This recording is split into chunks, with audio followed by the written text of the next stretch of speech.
morning. Welcome, welcome, welcome to Science of Mind 101 in this realm of time and space. It is September 2018. Those of you watching online, it could be anytime, anywhere. But we always begin with spiritual mind treatment, so take a deep breath. Close your eyes if you want to, but allow your attention to go within, to that intuitive experience of something greater. And so what we know is that there is a power and a presence. We can call it God, we can call it spirit, we can call it the one, the divine, whatever it is. It is all things, all places, and yet it is more. It is all that there is, and yet it is more. And we can feel this greater something, this energy. We know that there's something more going on. And so knowing that whatever spirit is, it is all, we know that each one of us is created out of, is a manifestation of, is an individualization of that one something. Each of us is a God being. Each of us is spirit in form as us. And because of that, whatever God is, we are. And so we open up to that truth of our being, that we are perfect, whole, and complete, that we are prosperous and healthy, that we are created out of love, that we are beings of joy, that all is well in our world. And in that affirming and realizing that all is well, that we have more than enough, that our bodies are healthy, our relationships are good, that we move and live and have our being in a life of joy, in that affirmation and realization of that, we move into gratitude and thanksgiving. We are grateful for this amazing life. We are grateful to get to be us. We are grateful to be able to come to this class, to hang out with such wonderful people. And in that gratitude for knowing the truth, for knowing that whatever we need to know, we learn in this class, and that we use these teachings to create lives that get better and better and better. In gratitude for all of that, we simply release this into all that God is, knowing that God is all, as together we say, and so it is. Welcome, welcome, welcome. I'm so glad you showed up. This is so good. How many of you were not here yesterday? Okay. This was my first class. Can someone go shut the sanctuary door for me? The feng shui is sucking us right out. This was my first class that I ever took. I started it in Eugene, Oregon, about 2 weeks after I moved there. And as the postcard said, it changed my life, because it finally gave words and concepts to something that I had intuited all my life, but didn't really understand how it all worked. And to go from a traditional model of outside God, bad person, gonna burn in hell, to this idea that there is an infinite creative force, and out of itself it is manifest. And so everyone is not only a part of that, but everyone is that and is a part of all that there is. And because of that, the creative power of the universe is within us, and we can manifest our lives to go to those two realities. Is literally mind-blowing to me. And I knew that this was the only thing I ever wanted to do. That I wanted to do this 24/7. And I never faltered on that. So welcome to Science of Mind 101. This is not a basic class. Some ideas will seem rudimentary and basic as we get into it, but the class itself goes very deep. It's a very mystical class. It's a very transformative class, and I'm really glad that you're here. Everyone gets a workbook. If you don't have a workbook, there are some on the table in the foyer, and I recommend you get them while the getting's good. And everyone will need some version of the Science of Mind textbook. This one, who's got a new one? I do. Oh, no. The yellow one, or Jane's, hold it up high. The yellow one, they're back in the bookstore. Breezy's got the bookstore open. So whatever textbook you have, as long as it does not say the original 1926 version, you're good. And we've spent a couple of years on the original textbook, so some people are a little confused going, well, I've got my textbook, and I'm saying, no, that's not the one. Mine is Spanish. Good. Good. Yeah. She has hers in Spanish. So you're going to need the textbook, you're going to need the workbook. Those of you watching online, the workbook will be up probably in a couple of weeks when our webmaster gets back from Italy and catches up, so you can download the workbook online. The revised Science of Mind textbook is not online. It is a copyrighted Tarcher Penguin book, and I cannot put it online. You might be able to find it from Amazon or something like that, but those of you in other countries, if that is not possible for you, you can download the original Science of Mind textbook from our website.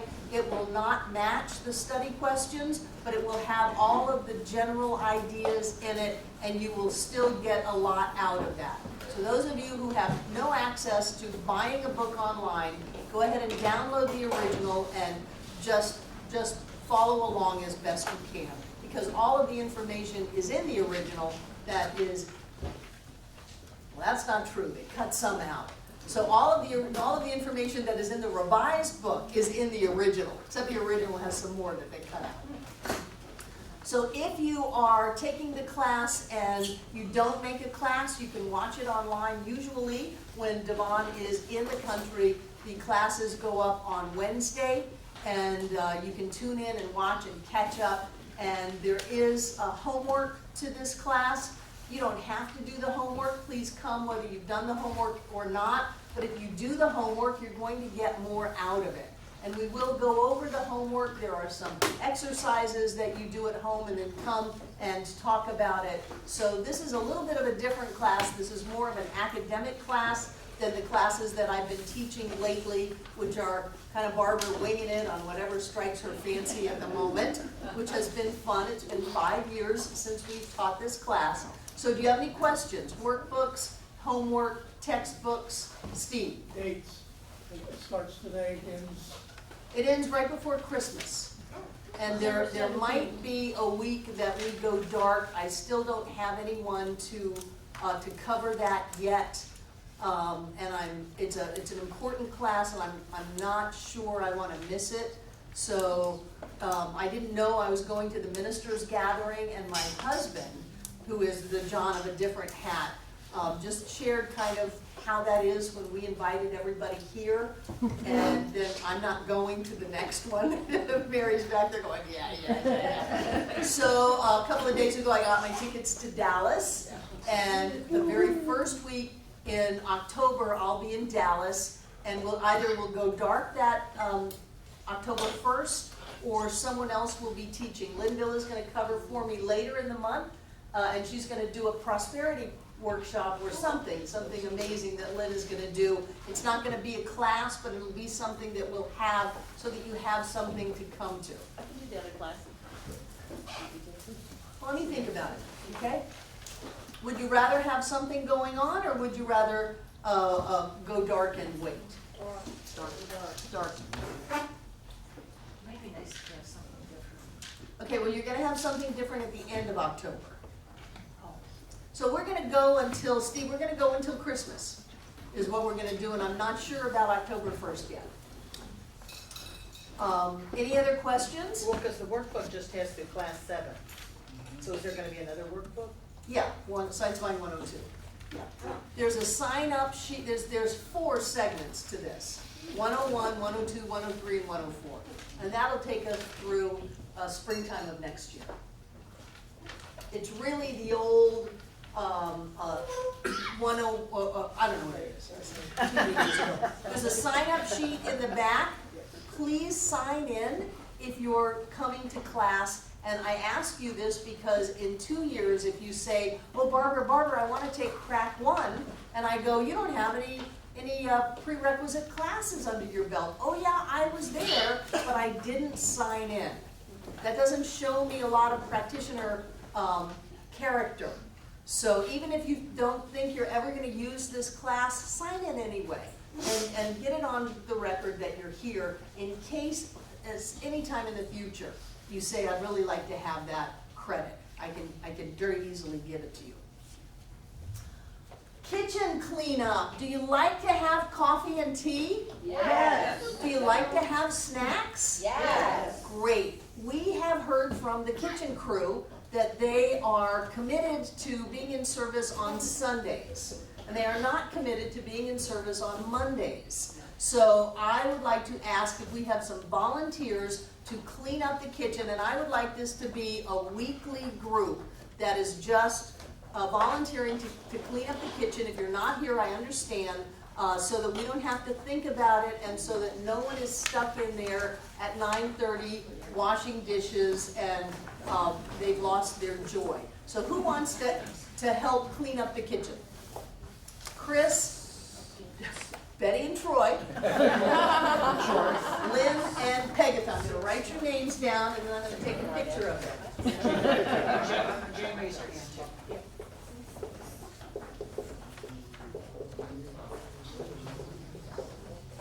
I got it. Oh. Wonderful, because I like providing snacks. And what we have is usually whatever's left over from Sunday and whatever anybody brings. And so being able to give you a little bit of a snack is important to me, because I know some of you are coming straight from work and you haven't had a chance to eat anything, and some of you are just hungry. And I prefer not to compete with your stomachs. So anyone who's not on this list, if you decide you want to help clean up the kitchen, great. Great, great, great. I think that's all of my housekeeping stuff. Wonderful. The homework for next week, class 2 is chapters 1 and 2, and to answer the study questions in your workbook, we will be going over all of that. I want to make sure you understand this material. One of the ways to do that is to hear your answers. And that way I know if you're clear about it or if you're not, or if you say, I didn't understand any of this stuff, then I can make sure that you know what I want you to know. Because it doesn't do any good for me to stand up here and teach and you don't know what I'm talking about. And sometimes we use different kinds of words that you're not really clear about, so I would rather take the time to make sure that everybody's on the same page than to have other people just kind of glaze over and enjoy the festivities but not really have their lives change. Speaking of lives changing, Jen Ullman emailed me yesterday saying that, well, I won't take your I won't take your glory. Come on up and share, Jen. Yay!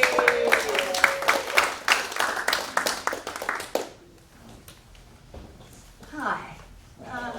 When I heard several weeks ago that Barbara was going to do this class again, I found myself getting really nostalgic.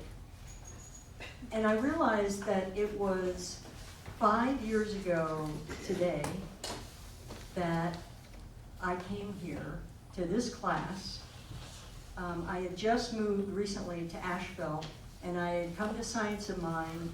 I heard Barbara, I got hooked, and really intrigued, and I decided right away I want to learn as much about this as I possibly can.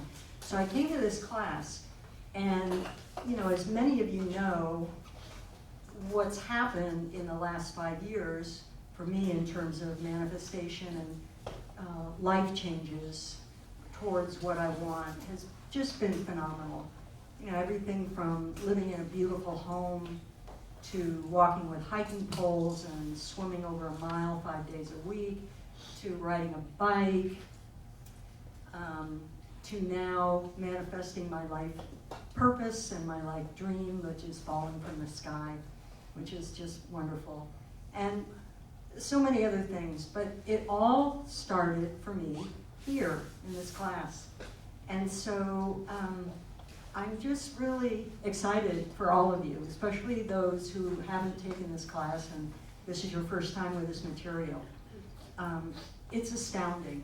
If you really ingest this material and apply it to your daily life, treat and move your feet, as Barbara would say, or I guess Ernest said that.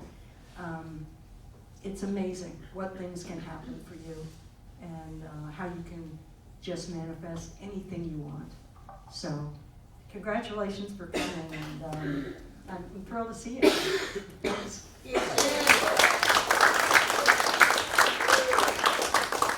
Jen is our current medical miracle by all doctors' thoughts. She should not be able to walk, and yet here she is.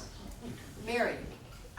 Barbara, I just want to say thank you for offering this class on a love offering basis. Oh yeah, you're trying to change the whole movement. Mary's on the board of the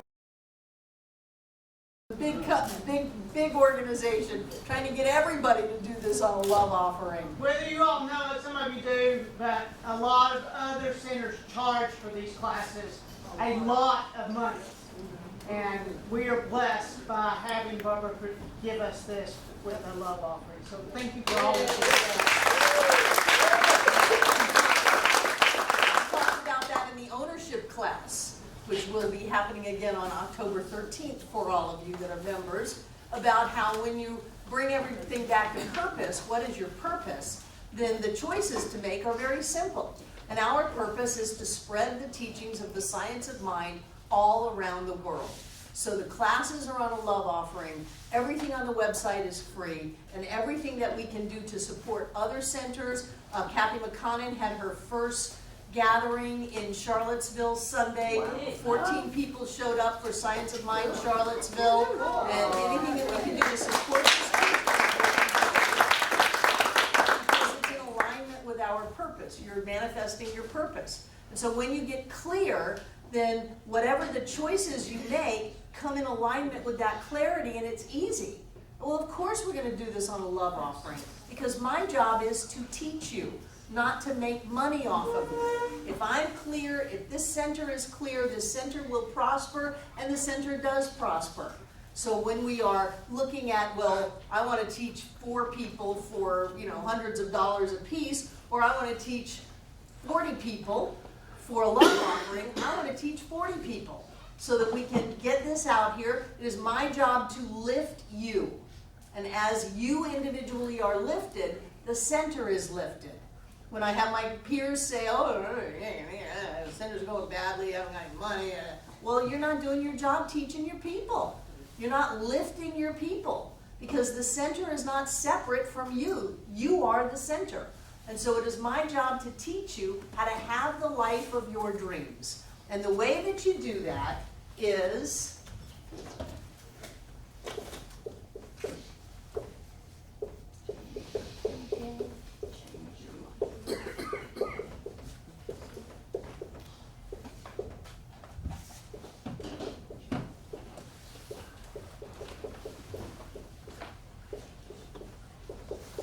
change your thinking, change your life. If you want something different in your life, no matter how great your life is, if you want something different in your life, you have to learn to change your thinking. You have to not accept what the doctors tell you. You have to not accept what the economy is saying, what your bank account is saying, what your lover is saying. You have to not accept that. You have to get a hold of your thought process. And I've taken this one step further. This is like our motto of the whole movement. Change your thinking, change your life.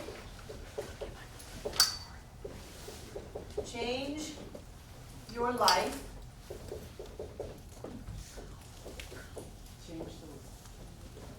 Change the world. Change your thinking, change your life, change your life, change the world. The same way that we sing, let there be peace on earth. Let it begin with me, because we are all one. We are one on the subjective side of life.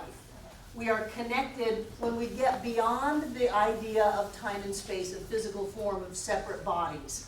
Then we are all one. And so when I change, you change. And when you change, somebody else changes, or probably goes, 1, 10, 100, until it's the whole 7.5 billion of us. So what we want to do is explore how to change our thinking and how to change our life. To learn to think is to learn how to live. So many people are lazy. They indulge in what's called stinking thinking. They're lazy in their thought process. Instead of holding themselves to a high bar, a high level of thought, where I'm going to start in the morning and I'm going to start seeing that which is positive. I'm going to be in my gratitude. I'm going to see only good in the world, and I'm going to do it all day long, no matter what, come hell or high water. Instead of doing that and being able to demonstrate then prosperity and health and love and joy and all kinds of wonderful experiences, they give up so easily. And that's why I say science of mind is not for the faint of heart. It's not for lazy people, and it is not for weak people. To be able to hold yourself clear, even when those around you are going nuts, is a very good technique to learn. And most of the people on the planet give up way too easily. They give up because things didn't happen the way they wanted to happen, instead of looking at that and saying, wait a minute, like I said yesterday, you do not rule me, I rule you. Yes. Not only do you not rule me, and not only do I rule me, but by ruling me, I rule you. And so it is incumbent upon me to learn how to think. And that takes a lot of practice. And one of the things that we're going to do, I don't think I'll start it tonight, but we might. I've got handouts for you. One of the things that we're going to do is have spiritual mind treatment work in this class, so that we treat for ourselves and we treat for each other. And I don't care if you treat well. I don't care if you bumble your way through. I don't care. You'll get better as time goes on. What happens is that when we are committed to someone else, yes, Jim, I'm going to treat for you every day, we do. And you cannot treat for someone else without treating yourself. And so either overtly or covertly, you're going to end up treating yourself and treating someone else. You're going to train yourself how to think. And you're going to train yourself how to set this thing called spiritual law in motion. We are always setting spiritual law in motion. Every person on the planet is setting spiritual law in motion 24 hours a day. Most people set it in motion blindly. They just think they see something and they react to it, and they have thoughts and feelings and intentions about that, and then they set the law in motion and they get that same thing again and they react to it, and it's an eternal cycle of being at of feeling like you're at effect of your experiences instead of realizing that you are cause to them. And so we're going to learn how to set spiritual law in motion. Something magical happens to the group when we treat each other. The energy grows, the vibrations grow, people demonstrate wonderful things in their life, because this teaching doesn't mean anything if we don't demonstrate it. If we don't demonstrate what is going on consciously in our consciousness, then this is just a bunch of airy-fairy stuff. And I'm not interested in airy-fairy stuff. I want stuff I can hold in my hand.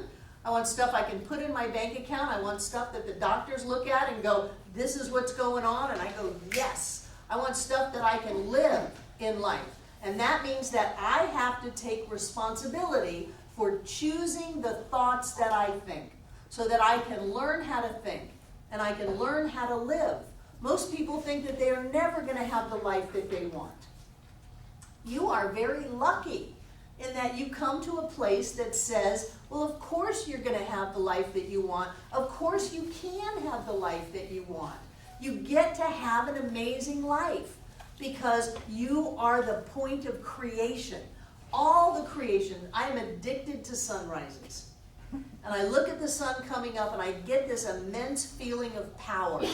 That the same power that keeps the planets in orbit, that has all of time and space manifesting, that is me. It's not just in me, I am it.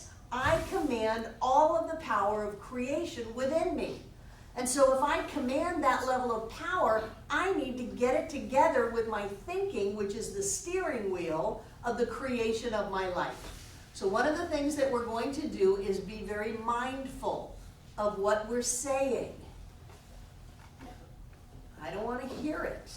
I don't want to hear bitching about Trump. I don't want to hear complaining about what's going on, because you're just going to create that in your life. You're just going to get that multiplied abundantly. And so the conversation that was going on before class started, I'm going to let that go and know that it is not happening anymore. But I guarantee you that my job as teacher will be to point that out to you if I hear it again. Because my job as teacher is to teach you how to think. And so you can change your thinking, change your life, and then as we change our lives, we truly do change the world. I believe that we are light bearers for the oncoming transition of consciousness, the transformation of humanity on planet Earth. I believe that we are the light bearers who have chosen to incarnate before everybody gets it, to be able to hold that light in the darkness. And the only way that we can do that is to have the light going on within us. And every time that we give up on our thinking, we start to stomp our light out. You can't really stomp your light out, but you certainly can put a bushel over it and dim it. And you know what JC had to say about people who did that. He was not impressed. So what we want to do is we want to get a hold of our thinking, we want to get a hold of our lives, and we want to get a sense of the power that is within us to be able to manifest whatever we want, to be able to go for it and say, I'm not going to stay in a wheelchair. You're not going to make me stay in a wheelchair. I will walk, I will run, I will ride a bicycle, I will swim, and are you going to skydive? Fall out of the sky. I've already skydived. Well, you said fall out of the sky. I didn't know that was your No, dream. my dream of my purpose. Great, your dream's falling out of the sky. I didn't know if you were falling out of the sky. I thought that too. Stay on it, that's there. So that we can look at any circumstance and understand that we are bigger than our experiences. We are bigger than our experiences in the past, and we are bigger than any experience that we have going on in our lives. We have the power, we have the ability, we have the wherewithal to be able to set spiritual law in motion. So what we have is this idea. Everybody loves the love part. And what Science of Mind talks about is the law part. Synonyms for God. Spirit, the divine, law, love, energy. When we talk about law, we're having the same big giant idea as when we talk about love. When we sing There's Only Love, we're having that same idea about law. So law is not a little piece of spirit. Law is spirit. It is the way that spirit operates. It is the creative force, the creative power that is always happening because we have creation.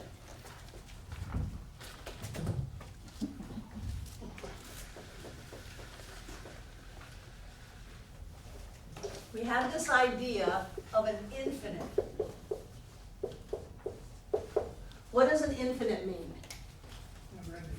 It goes forever. No ending. There can't be an edge to an infinite. Whatever spirit is, it is infinite. So you don't have infinite and not infinite. That's impossible. Make it impossible. So whatever this infinite is, whatever this absolute self-existent cause of all things is, there's nothing outside of it. Let's say that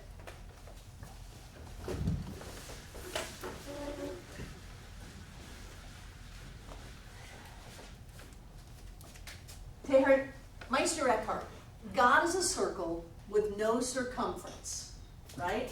So you got God as a circle with no circumference, whose center is everywhere. That was a Catholic priest. That's Trower. That's Trower. Okay. So here we have this circle that has no edge. And because of the way time and space works, this center is everywhere. simultaneously in its entirety. Yes.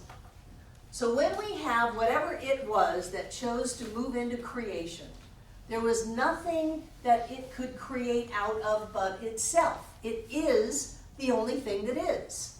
So there had to have been some kind of a desire for creation or an impetus of creation, the ever expanding. The infinite has to continue to expand, because if it stopped expanding, there'd be an edge, and we don't have an edge to the infinite.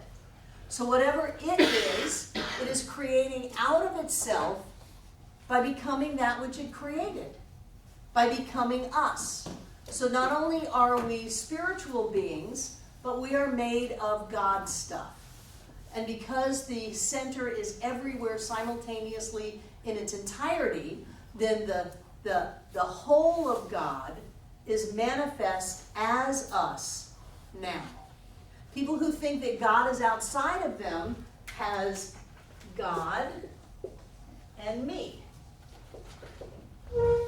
God is the infinite, but I somehow am just a mere human. I'm separate. I have to beseech that infinite force for good things. I have to feel like I'm separate or less than. That doesn't work. And so one of the major ideas of this teaching is that there is only one, and that has to be what we are now. Mathematically, it has to be that way. In quantum physics, it has to be that way. It has to be that we are the power, we are the presence, we are the life of spirit as us right here and right now. There is no way to get around that. And that we command the power of all creation at every moment of our lives. And so then it is just a choice of how are we going to use that power? Are we going to use it consciously, or are we going to use it unconsciously? Did you have your hand up? No. Okay. Are we going to use that in a positive way that will lift us up and everybody around us because there's only one? Or are we going to just ignore what we're thinking and be reactive in life and feel victimized and feel sick and limited and hopeless and helpless? Is that the way we're going to live? Because the law works no matter what we put into it. It doesn't matter who flips the lights. If I say, Mary, go back there and flip the lights, the switches aren't going to say, oh, no, you don't, Mary Love. Don't you flip me. I'm Barbara's switches. No. The switches work for everybody. A law is provable. It is infallible. It doesn't have favorites, and it is unseen. So here we have something that is unseen, and that's why almost everybody in this room is intuitive, because we're talking about things that you can't see. It is unseen. It doesn't play favorites. It'll work for Jan just as much as it'll work for Jen. It operates over and over and over again in exactly the same way. So some people say, oh, but that's so cold and heartless, and I want the love part of spirit. Well, you get the love, but if you have the love without the law, you don't know how to live your life. You don't know how to create your life. You don't know how to set your intention and manifest that which you want. You're just blindly going along in love, which feels good, and you get to have that wonderful experience. But if you want to create something, we have to understand how to use the law. And it's not just thing that we're creating.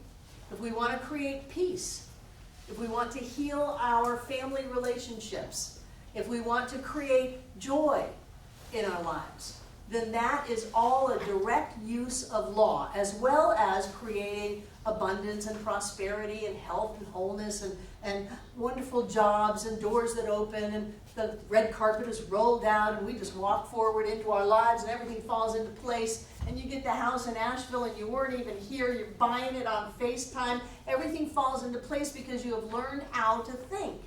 You've learned how to set the law in motion. So while we talk about law, I don't want to lose all the people who are saying, but I love the love. You still get to have the love. We have balance. We have a personal experience as the divine. It feels like with the divine, but it's really as the divine. And yet we have this ability to direct some kind of cosmic force that is strong enough to put time and space together. We have that same ability to direct it. So if we're directing it that the perfect and right people show up and they buy this and the contract goes smoothly because the whole entire universe loves and supports me, that is so wonderful because I'm so wonderful and everything always unfolds perfectly for me, great. I'm going to direct spiritual law and it's going to manifest. Does that make sense? Yes. These are really key points. And sometimes even after people learn these, they give up. They say, well, whatever God is, whatever this presence is, whatever spirit is, it's everybody and everything except that person. Because that person is a dirty, rotten rack and fractured. And I am not going to be able to see them as an individualization of God. Well, that means when you look in the mirror, you don't get to see yourself as an individualization of God. That means that if you're cutting something out of the allness of spirit, then you have taken spirit from oneness and moved into two-ness. And I tell you, that's going to create pain and suffering in your life. And sure enough, whenever people come and see me with pain and suffering, I know that they've moved out of the oneness and they feel very justified to have moved out of the oneness. But once you move out of it, you have given up control of your thought, you've given up control of your life, and you are living in what some people would call self-imposed hell. I don't want you to do that. I want you to live in self-imposed heaven. I want you to be able to live where everything works out great, where things just fall into your lap, where everybody around you is loving and joy-filled. Your car always starts, or else you get a better one. You got plenty of money, you go where you want to go, you do what you want to do, and life is working. I want you to be able to live in that, and that is a direct result of thought setting spiritual law in motion. Chris. I see love as truth and absolute. I see law as truth and absolute. It is. And love is all around us. It's always there, it's always moving, and it's just, as your words, you collapse into form. Mm-hmm. You know, you decide to collapse into that second, that moment, that time. And it's the same for law. Law is all around us, it's always there, it's always doing the same thing, and you collapse into that law. Right. And you're going to do it whether you do it consciously or whether you do it unconsciously. Right. And I'm sure you know people who don't think about what they think about.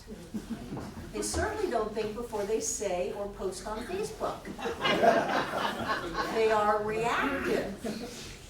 And when you are reactive, you have given up your power. And consider how much power you have. You have all the power.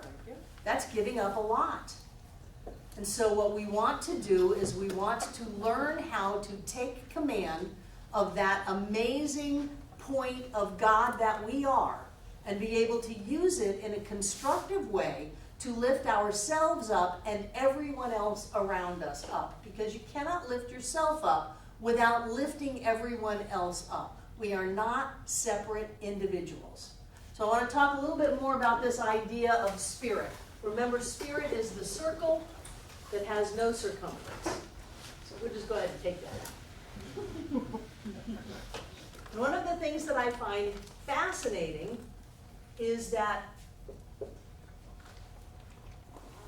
spirit encompasses the space-time continuum. But it is not ruled, it is not encompassed by time and space. Spirit is not in time and space, spirit holds time and space. So when we look around at space, things, people, events, that's just a little part. Because the infinite goes on forever, that's just a little part of all that spirit is. It is the timeless that contains all time. It is the formless that contains all form. I want you to understand that you are not a little person here, and here is Barbara's famous stick figures. You are not a little person here focused in time and space. You are the infinite. You look like you're focused in time and space, and it looks like I'm here and you're there, and a whole bunch of 7.5 billion on this planet alone, but that is not us. I'm not sure why we chose to incarnate on planet Earth. I'm really not sure. Edwin Gaines says it's so that we can have a party. Great, let's party. Whatever it is, the infinite has to be continually expanding for it to be infinite. You cannot have it finish expanding or there'll be an edge. There is no edge. Whatever that is, there must be some kind of expansion in consciousness that we go through by focusing ourselves in time and space. And I believe that us as spiritual beings, that we as spiritual beings are limited when we incarnate in time and space. We're limited simply by the idea of space and time. We're separate, we're condensed in this physical body, and we're trying to figure out what life is. That's not the spirit of us. What we are is one with all. Vast, infinite, absolute. And so is there some kind of expansion as we learn to let go of the physical form of our bodies and move into a greater spiritual awareness of who we are? Maybe. Does that expand the consciousness of all? Maybe. I'm not 100% sure. What I am 100% sure of is this is not you. You have a body, but you are not your body. You have emotions and feelings, but you are not your emotions and feelings. You have memories, but you're not your memories. And you have thoughts, but you're not even your thoughts. There is a thinker behind the thought. Well, I had this great idea. Who had this great idea? Who is doing the thinking in your head? Oh man, this stuff gets very deep. Well, when I was No. Who is doing the thinking in you? Who is the spiritual you that is not limited by your body, by your experiences, by what you have, what you don't have? The part of you that is not even limited by the you that you think you are. Who are you? And mathematically, you're all of it. You're the whole shebang. But I don't know that any of us can encompass that. We get glimpses. We get flashes of light and meditation. We get realizations that change our very nature and essence. We have instantaneous healings or demonstrations that help us expand into a greater level of awareness of who we are. But who we are is so much more than who we think we are. And that's where we're going with this. We're going into that greater thing that says, I can do anything. I can do anything. We walk on fire as a way to do that. I believe that we can levitate. I can believe that we can bilocate. Some people say that I come to them in their dreams and tell them things about what they should and should not be doing.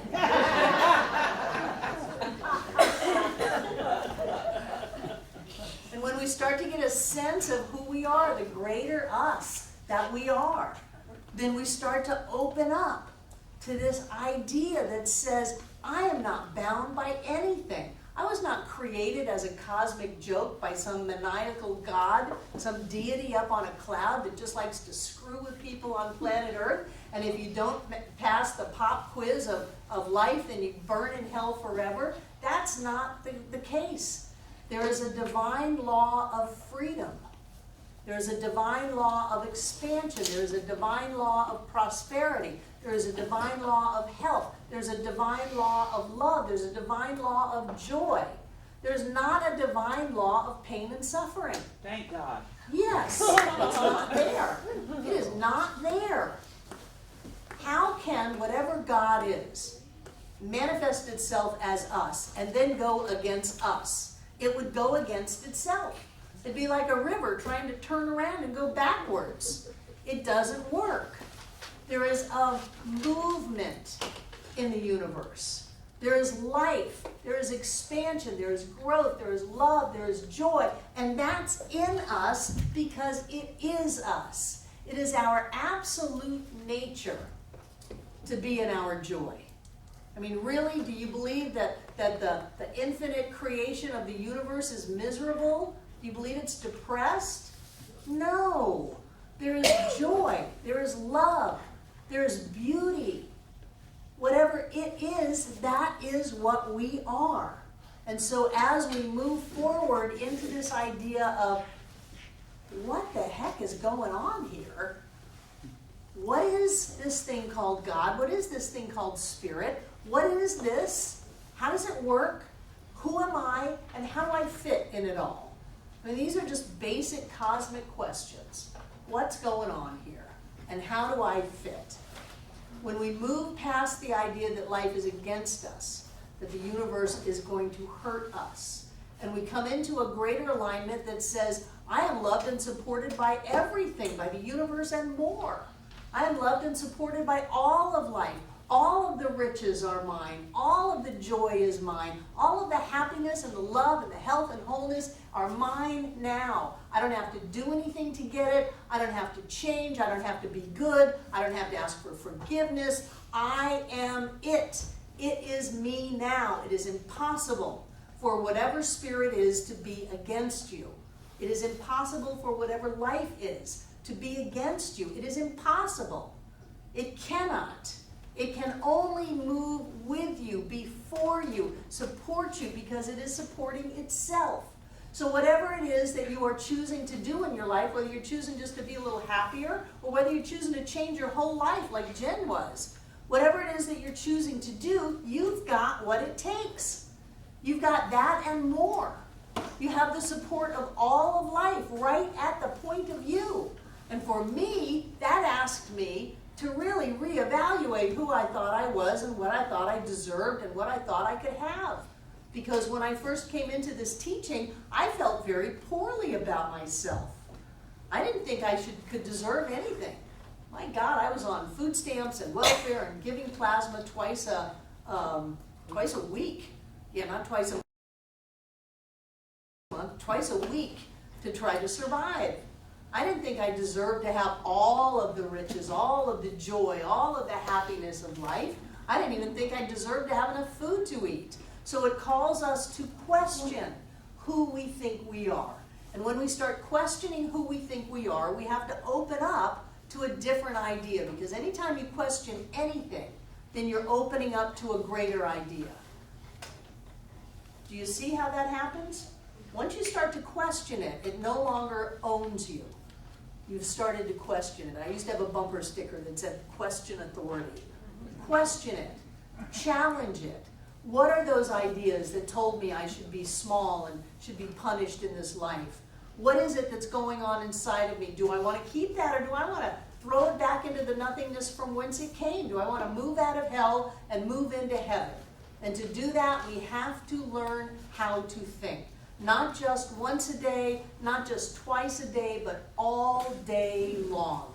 And I guarantee you, if we start thinking along the lines of that which we want to have, that which we want to experience, that which we want to live, we will demonstrate it. Because truth known demonstrates instantly. Just suck on that one for a minute. Truth known demonstrates instantly. Instantly. Your demonstrations are instant. If you're intending something and it hasn't happened, it's because you're sabotaging it before it shows up. Because truth known demonstrates instantly. I don't care how long you've had the condition.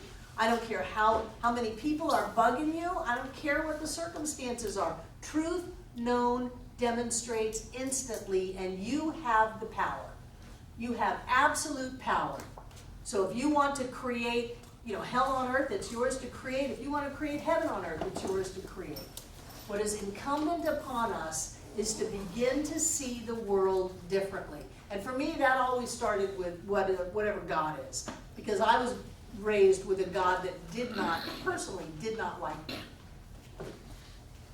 And there was nothing I could do about it because it wasn't anything I had done, it was who I was. So then I had to reevaluate who I am and let go of that self-imposed limiting belief and experience that came from that, where everybody around me didn't like who I was. So I had to keep trying to pretend I was somebody else. And when I finally got that who I was not only okay, it was critical to my well-being, I could let that move into this greater expansion, and boy, what a relief that was. To be able to just be me and to know that who I am is supported by all of life. To know that who I am is the key to the life that I want. Not trying to be somebody else, not trying to be all holy or spiritual or anything like that. So that when we start to reevaluate who we are in this world, what's going on in life, and how we play a role in our lives, we get the power. And for me, that's very important, because having been raised with not much power, the idea that I'm in control of my conditions and my experiences was great. You know, something happens to you, not a problem. I did that. I can create something new. I'm the one who's in charge. Don't you like that feeling? I'm the one who's in charge of my life. I am not in charge of your life. You're not in charge of my life. I'm in charge of my life. And I have absolutely everything that I need to create that. Because somehow, I'm not sure how, but somehow, I am that point of the infinite. Somehow, all that God is what I am. Somehow, that power and presence of the divine is me. It's not even in me, it is me. And when I start to open up to that, I just open up a little bit more, and a little bit more, and a little bit more, and my life gets better and better and better. We don't have to be enlightened by Tuesday. As long as our lives get a little bit better all the time, we are doing our work. As long as we live in more peace and more harmony, as long as we are creating experiences of joy and love, we are on the right track. And things will always fall in alignment with that. The more that you open up to who you are, the more that those things that are yours will find you. It's fascinating. If you're shutting yourself down, things that are yours will just bounce off because they don't have you to attract to and to connect with. You see how that works? It is really important to be able to accept our own divinity. It's not egotistical. It is critical to our spiritual growth.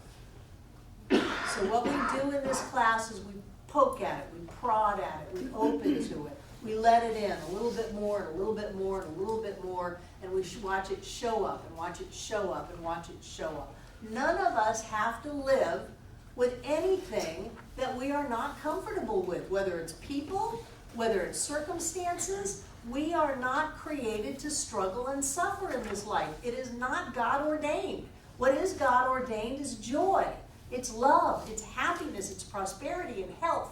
That is our true nature, and that is what we're supposed to be doing. If we're not doing it, then it's for us to work on us, because we are that doorway through which the infinite flows into our lives. So my job is to get you to open your doorway as wide as possible. You got that? Any questions? Okay.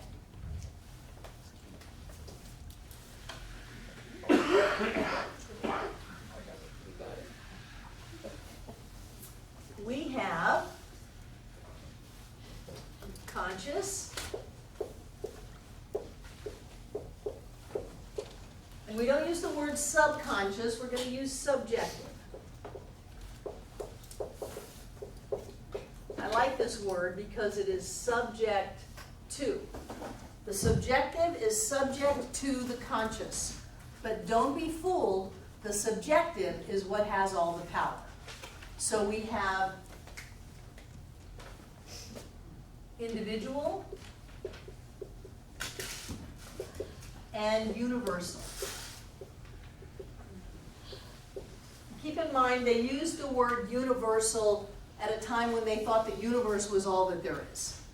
Not only is the universe not all that there is, but there are probably multiple universe layers going on right here where we are. So we're going to use universal because that's what you're going to read in the textbook. But what that means is really, really big, absolute, infinite. Our individual conscious mind goes into our individual subconscious or subjective mind. When somebody gets hypnotized, they bypass the conscious mind. Does everybody know what hypnotism is? You tell somebody that they're a duck and all of a sudden they start quacking and try to climb in the pond because you have bypassed their conscious mind and gone to their subjective or subconscious mind. I'm only going to use subconscious just to clarify it, subjective mind. One of the things that are fascinating to me is that you can tell someone who is hypnotized that they have been burned, and they will immediately develop a burn. And you can tell them that there was no burn, and it will immediately heal. Isn't that fantastic? Doesn't that just say what the power of the body is? That's where the placebo effect comes into form. That's where the body listens without the conscious filter. The body listens to whatever it's being given. And so what we want to do is we want to use our conscious mind to direct our subjective mind to do the things we want to do. I am filled with energy. I'm strong. I'm healthy. I'm beautiful. My body is the best body in the world. It is flexible and strong and healthy and vibrant and just as great. I want my subjective mind to take that in. I don't want to say, oh, God, chiropractor, did my massage day yet? Oh, what am I going to do? I don't want to do that because my subjective takes that the same way as if I was hypnotized. We are hypnotized. We're hypnotized by television and by other people and by our own stinking thinking. So if you're going to direct your individual subconscious mind, direct it consciously. Think about what you want to think about because you're going to live it. Look at how you want to live, how you want your life to be, and then redirect that into what kind of thoughts will support that. Is it that, oh, the economy's bad and nobody's doing this and there's no money for that? Well, then that's what you're going to create. The same way you can create a burn and make it go away, you can make money show up, you can make money go away. You can have a contract about to close, and it can either close or it can fall apart, as is your choice. It is you that is directing your subconscious mind. Now, there's no separation, remember? So what we have also is universal conscious and universal subconscious. Now, I don't exactly know how the universal conscious mind works. There's some reading in this coming week with you that does a little analogy about the creation story in the Bible and talks about how whatever God is, God decided it wanted to create, and so it spoke its word. And truly in the Bible, when it says that God spoke into form, talking about the power of the spoken word, which also includes the thought behind the word and the intention, even before the thought. So when we are looking at this idea that says on a universal level, there's got to be some kind of self-awareness, there's got to be some kind of choice or volition because, well, something decided to create universe layers and time and space and manifest itself, individualize itself as people, and who knows what's going on other planets and other states of reality. You know, who knows what in the world's going on. So something had to have some kind of choice, and we use thought or word as the analogy for the big cosmic choice to create, whatever that was. That's all I know about it. I'm not going to try to BS you and tell you I know exactly what's going on. I don't. But I know that there is a universal subjectivity. So that whatever that cosmic thought was, set that subjective form, which is another word for the law, into motion, and we have creation. The important thing about universal subjectivity is that this is where we are all one. We are one. We are all one on the subjective side of life. We are all one when we get beyond the realm of time and space. We're not even one with each other. We are each other. I am you and you are me. And that's only on this planet. There's a moon outside of Neptune called Titan. Is it outside of Jupiter? Strangely, this moon has the exact same atmosphere as planet Earth. It's covered 7/8 with water, and it looks just like the Earth. Who knows what life forms are out there? So what we want to do is we want to start getting used to the idea that I am not my body, I am not my story, I am not my experiences, and I'm certainly not my feelings. I am greater than all of that. And I am you. So that however I see you, I see myself. And how I see myself very much affects what happens in my life. We want to get used to the idea that we are in charge of our lives by the thoughts that we think, the words that we speak, and the feelings that we feel. And we want to not be shy about it. We want to learn how to stand up straight and tall and speak our word, directing spiritual law, and claim that into our lives and manifest it right here and right now. I'm not interested in apologizing for this teaching or pussyfooting around trying to be something that we are not. We believe that we are the individualization of God itself, and that we are the point of creation in our lives, period, end of story. We don't blame anybody else. We don't put it off on anybody else. We accept that responsibility and we use it to create the life of our dreams, to live in heaven now. That is our job, and that is my intention to do that in this class. Let's take a break. There's just a couple of more points that I want to make in this first class. One is that even though we use words like conscious and unconscious, or subjective, we're not splitting mind up. There's not two different minds. You know, just because you have a conscious and an unconscious, they're both part of you. So I don't want you to think that we've taken this amazing oneness and this unity and started chopping it up into pieces. I don't know why we like to chop things up into little pieces. I think it makes us feel more in control or safe than just flying out there with this oneness throughout the universes. But there's only one. No matter what we call it, there's only one. We're going to move into some active spiritual mind treatment in a few minutes. And I want to talk about this idea of spiritual mind treatment or prayer a little bit first. Why is it that one person can pray or treat or something like that, and they get what they are praying for, and someone else can pray for something and they don't get what they are praying for? What's up with that? Is there some kind of outside power that says you get it and you don't? Susan? They believe in the manifestation of it. One person believes, and one person maybe is hoping or wishing or just doing it so they can say they tried. Hidden beliefs. Hidden beliefs, all of that.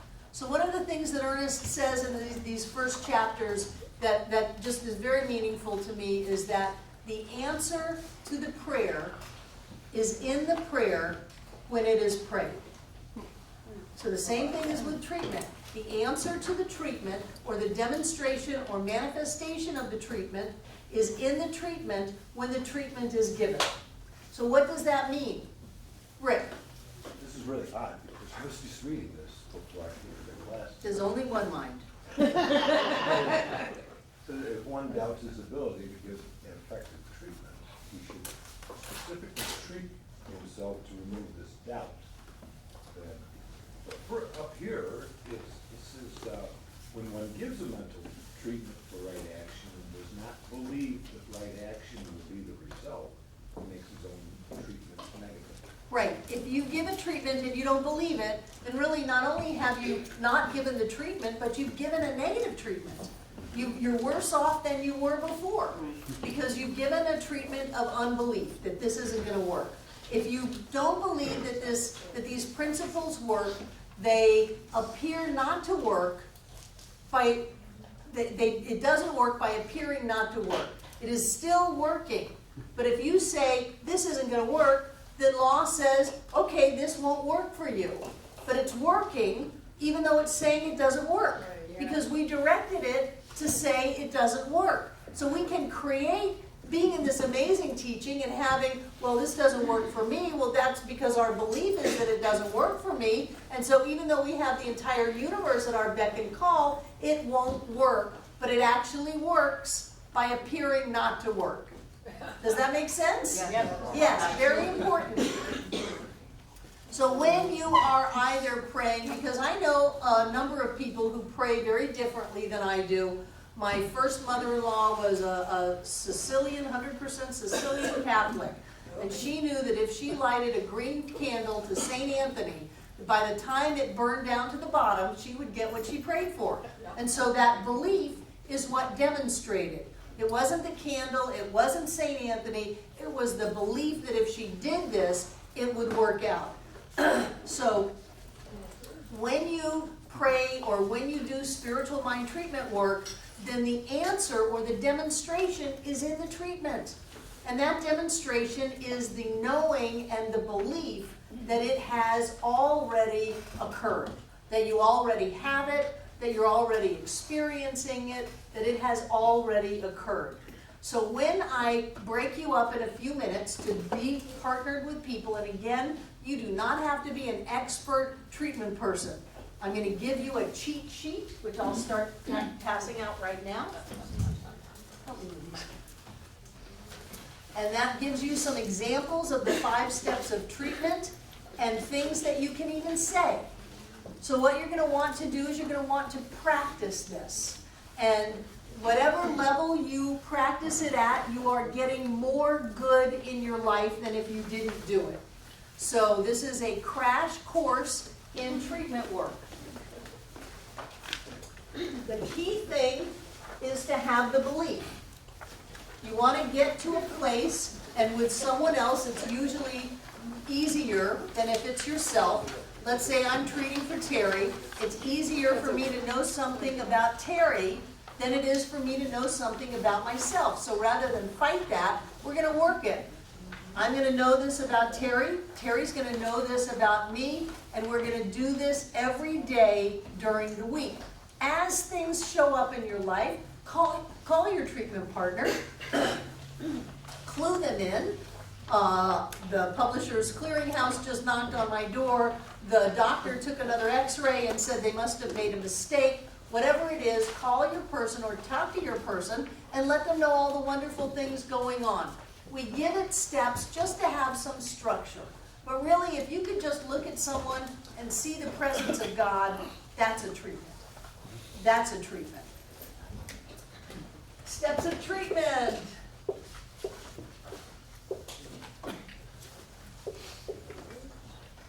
Recognition. Identification.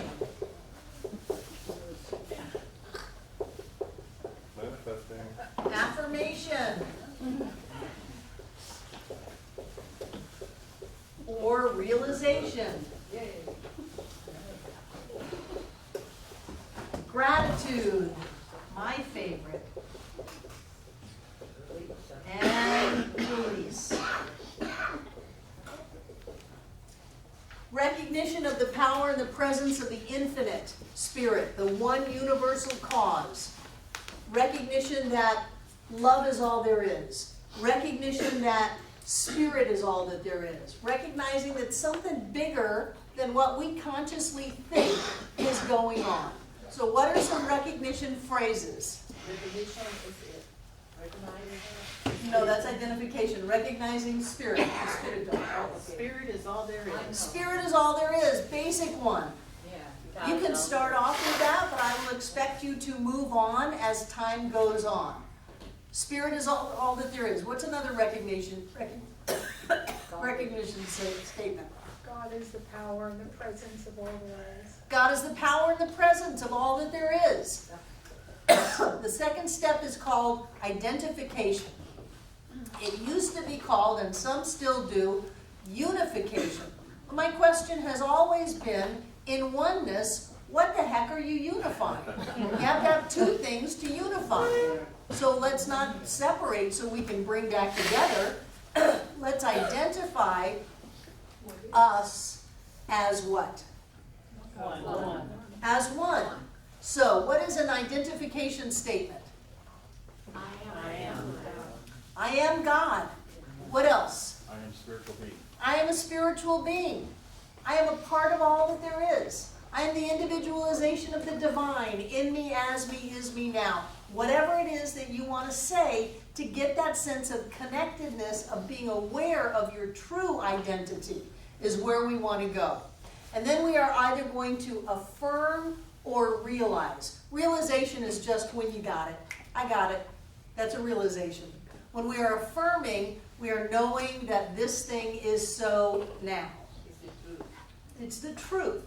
So if I'm working with Kate and Kate says, treat me for, pick something. Not my shoulder feels better. Treat my shoulder that it feels better. It hurts like crazy. So I'm going to know that spirit is all that there is, health is all that there is, wholeness is all that there is, and that is what I am now. And I speak my word for and about Kate Wagner, and I know that her shoulder is God's shoulder, that it is perfectly healthy right here and right now. It moves easily, it is strong, and she feels great. So you are affirming. I'm affirming it, and one of the things about affirmation is that you make it firm. You make it firm. One of the things about affirmation is that you cannot have a no. So you're not doing a denial. You're not saying there is no pain. She doesn't, does not, has a not in it. What is in a not? No. No no's. Always positive, always in the present tense. It's not coming, it is here now. This is the truth. And then we move into gratitude, and I would recommend that you are grateful for what you have treated. I am so grateful for Kate's healthy shoulder. I'm so grateful for strength in all of our body parts and how healthy she is and how healthy we all are. I'm just so grateful for health. So this is the only truth that we recognize. Yes. And then we let it go. However you want to let it go, turn it over, release it, set it into law. Somewhere in one of the books they say you fling it into the universe. And I had a practitioner student, Zebulon Fry, he would get up there and say, I now fling this treatment into the universe with a ball.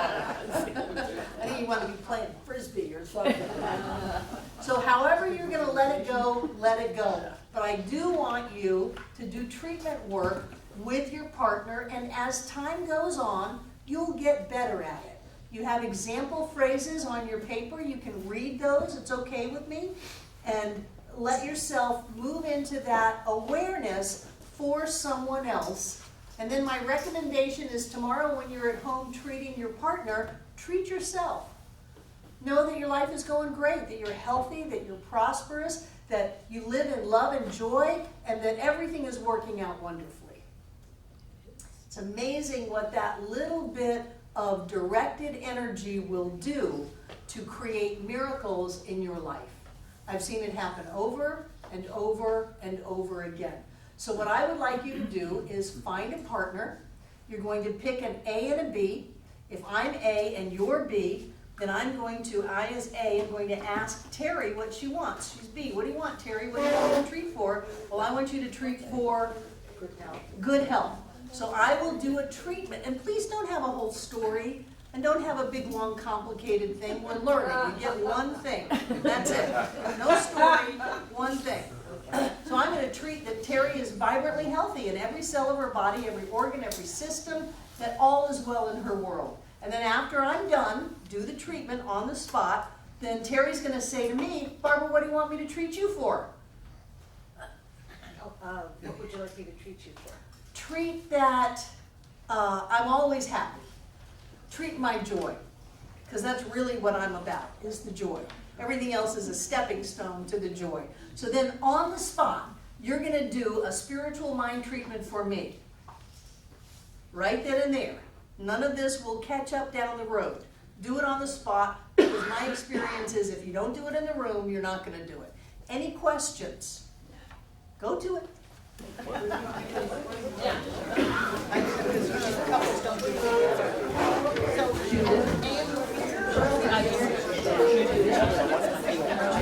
I mean, just, I like this, that kind of touch. Okay. I'm gonna keep a little bit, because I don't think I'm contingent, but I don't think I have knowledge.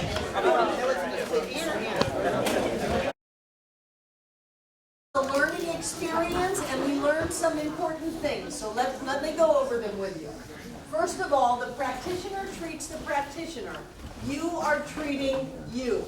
So it goes, I know, and I am.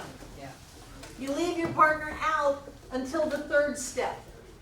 So the practitioner treats the practitioner, and then in the third step, well, the way Ernest teaches it is I speak my word for and about it. He would say, I speak my word for and about Ernest Holmes. I don't do that.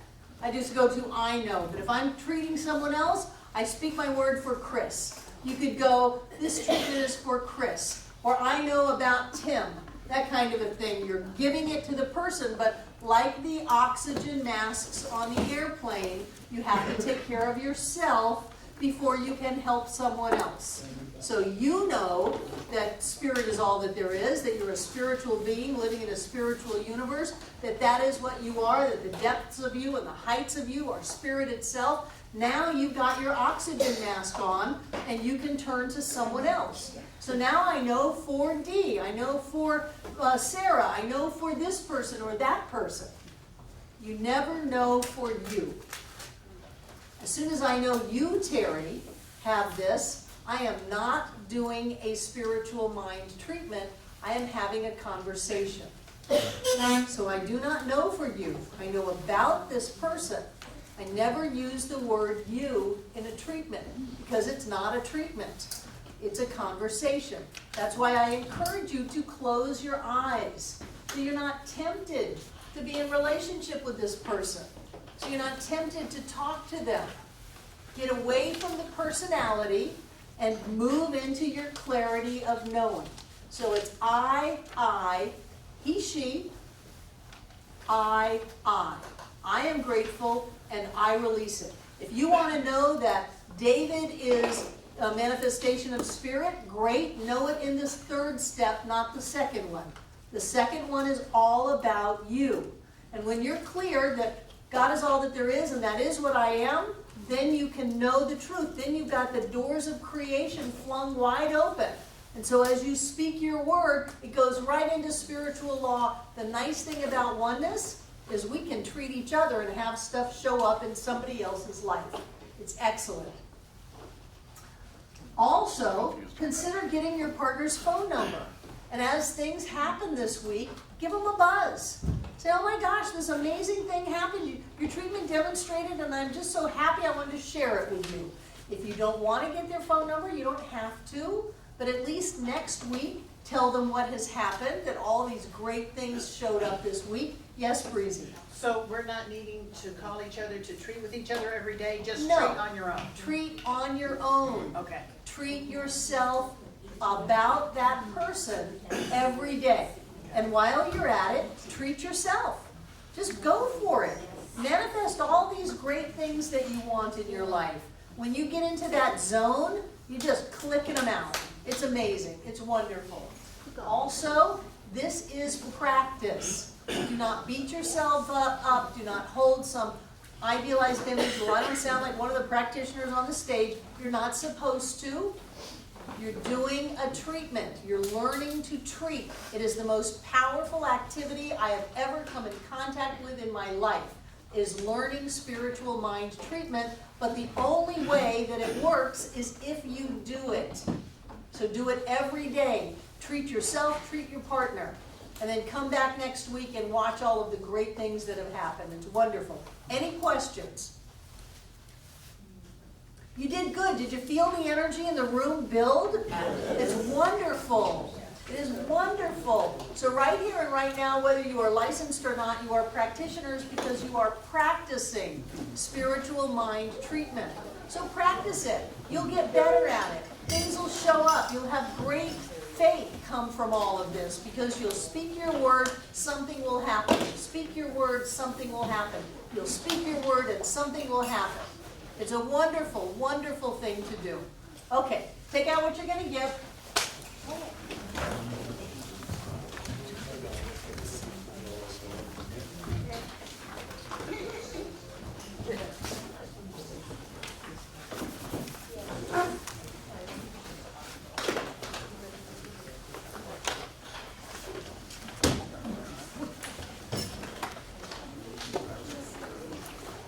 And what I know is that the power and the presence of the One is right here and right now, in and through all things, but beyond the very concept of thing.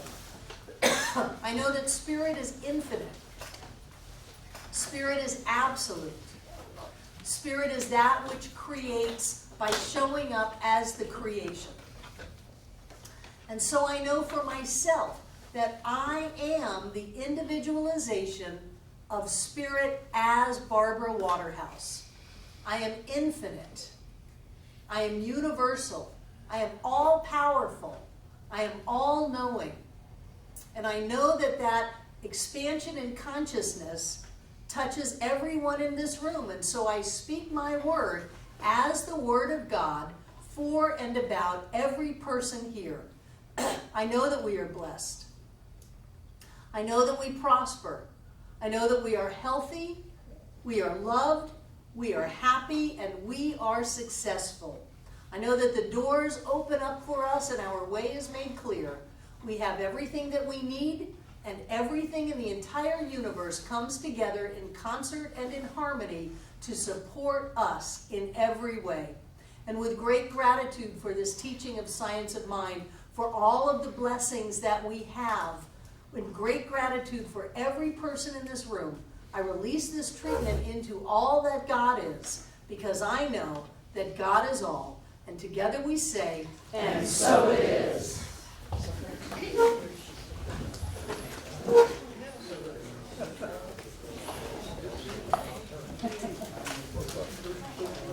Hold the energy, don't talk, don't fritter this away.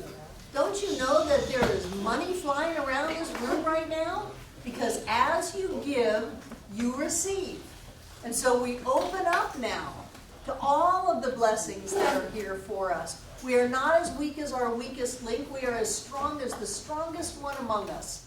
Every demonstration that has ever happened in anyone's life is ours now. Every miracle, every healing, every open door is ours now. So take that in. Don't miss out on this moment. We give to live, we live to give.